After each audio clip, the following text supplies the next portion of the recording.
अभी आप सब देख रहे हैं चकाचक न्यूज। आप सबको हम बता देते हैं कि चंदन चंचल के एक बहुत बड़ा गाना आने वाला है जो आप सबके बीच आने वाला है, तो इसका ही अपडेट देने वाले हैं। तो आप सब वीडियो लास्ट तक देखेंगे। आप सबको हम बता देते हैं कि गाने में दम होने वाला है, क्योंकि भोजपुरी में फिर से एक अच्छा सॉन्ग आने वाला है। और इनका तो सबसे ज़्यादा चंदन चंचल के ढोड़ी पे गाना रहता है, बाकी इस पे गाना नहीं आएगा, क्योंकि इनका भी दूसरा तीर मार दिए हैं। तो आप सबको ये भी बता देते हैं कि कल सुबह 6:45 में गाना आ रहा है। और बात करते हैं गाना के, तो गाना के टाइटल दिए हैं कि एक शेरनी देखनी। इस प्रकार के गाना के टाइटल की एक शेरनी देखनी, और काफ़ी गाने में दम होने वाला है।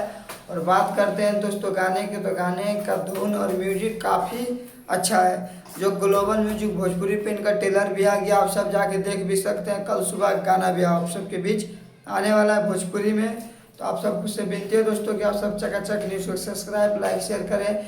बाकी बात आज से अपडेट चकाचक न्यूज़ पे बराबर मिलता रहेगा। और चंदन चंचल के बात है दोस्तों, तो इनका गाना आप सब सर्च मार लीजिएगा, शेरनी देखनी, आप सबको टेलर मिल जाएगा सुनने के लिए। तो